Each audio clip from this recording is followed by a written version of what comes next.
కాకినాడ జిల్లా తుని నియోజకవర్గం ఒకప్పుడు తెలుగుదేశం పార్టీకి కంచుకోట. అయితే గత 2 దఫాలుగా వైసీపీ గెలుస్తూ వస్తుంది. ఈసారి ఎలాగైనా ఈ సీటు దక్కించుకోవాలని టీడీపీ పట్టుదలతో ఉంది. కానీ టీడీపీలోని కుటుంబ తగాదాలు గట్టెక్కిస్తాయా లేక మళ్ళీ వైసీపీకే పట్టం కడతాయా అనే చర్చ ఇప్పుడు మొదలైంది.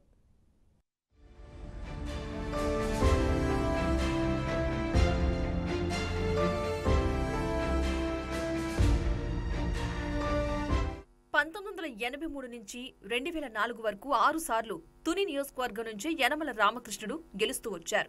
తెలుగుదేశం పార్టీలో ఆయనను నెంబర్ 2గా కూడా చెబుతారు. స్పీకర్గా, ఆర్థిక మంత్రిగా, పబ్లిక్ అకౌంట్స్ కమిటీ చైర్మన్గా, శాసనమండలి ప్రతిపక్ష నేతగా ఎన్నో పదవులు నిర్వహిస్తూ పార్టీ అధికారంలో లేనప్పుడు కూడా కేబినెట్ ర్యాంకుల్లో కొనసాగుతున్నారు.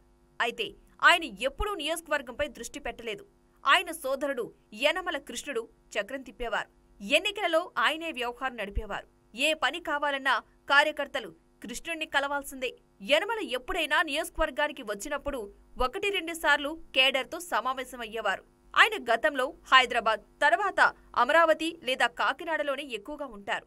ఇలాంటి నేపథ్యంలో తుని ఇన్ఛార్జిగా ఆయన సోదరుడు కృష్ణుడిని కొనసాగించేవారు. తాజాగా కృష్ణుడిని తప్పించి తన పెద్ద కుమార్తె దివ్యను తుని ఇన్ఛార్జిగా చంద్రబాబుతో ప్రకటింపజేశారు.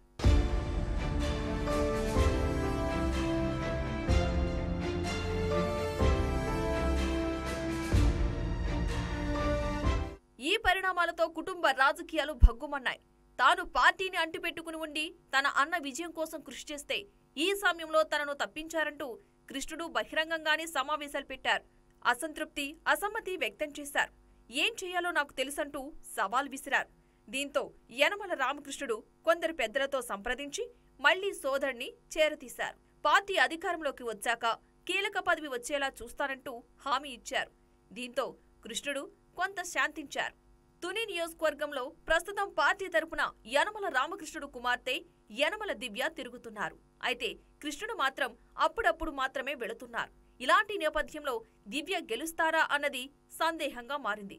వాస్తవానికి తుని నియోజకవర్గంలో జనసేన, బీజేపీ సోదులో కూడా లేవు. ఇక్కడ ప్రధాన పోటీ టీడీపీ, వైసీపీ మధ్యనే. దీంతో యనమల తన వారసురాల్ని గెలిపించుకోగలుగుతారా? ఇందుకు ఆయన సోదరుడు కష్టపడతారా అని కేడర్ కూడా చర్చించుకుంటున్నారు.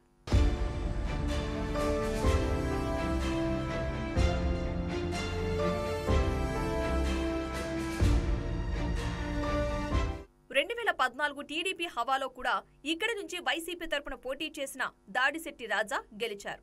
2019లో కూడా ఆయనే గెలిచి రోడ్లు, భవనాల శాఖ మంత్రి పదవిని కూడా దక్కించుకున్నారు. మూడోసారి గెలవాలని ప్రయత్నిస్తున్నారు. అవసరమైతే తన కుమారుడు మల్లిబాబును రంగంలోకి దింపేందుకు ఆయనను కూడా రాజకీయ అరంగేట్రం చేయించారు. జనసేనతో పొత్తు ఉన్నప్పటికీ తుని సీటు మాత్రం ఖచ్చితంగా టీడీపీకే ఇస్తారు. ఈ నేపథ్యంలో దివ్య గెలుస్తారా లేక దాడిశెట్టిదే పైచేయి అవుతుందా అన్నది సందేహాలు ఉన్నాయి.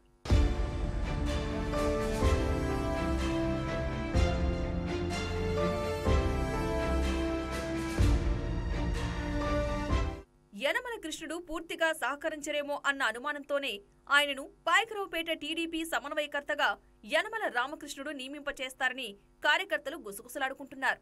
ఈ నేపథ్యంలో 2024 ఎన్నికలలో తుని నియోజకవర్గం నుంచి యనమల కుమార్తె గెలుస్తారా లేక మంత్రి దాడిశెట్టి రాజా హ్యాట్రిక్ సాధిస్తారా అన్నది రాజకీయ వర్గాల్లో హాట్ టాపిక్ గా మారింది. టీడీపీలో తుని తగువు టీకప్పులు తుఫాన్లా చల్లారిపోతుందని అందరూ ఆశిస్తున్నారు.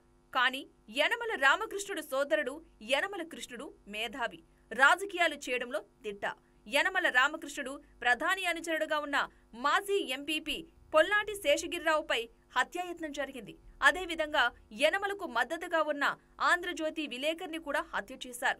ఇలాంటివన్నీ తట్టుకునే యనమల కృష్ణుడు నియోజకవర్గంలో టీడీపీని నిలబెట్టారని ఆయన అనుచరులు చెబుతున్నారు. 2024లో పార్టీ అధికారంలోకి వస్తుంది అన్న ప్రచారం జరుగుతున్న నేపథ్యంలో ఆయనను పక్కన పెట్టి యనమల రామకృష్ణుడు తన కుమార్తెను ఇన్ఛార్జిగా నియమింపచేసుకోవడంతో తుని టీడీపీ రాజకీయాలే కాదు, వైసీపీలోనూ రాజకీయం వేడెక్కింది. మొత్తం మీద తుని తగు ఎలా తేలుతుంది అన్నది రాష్ట్ర వ్యాప్తంగా చర్చనీయాంశంగా మారింది.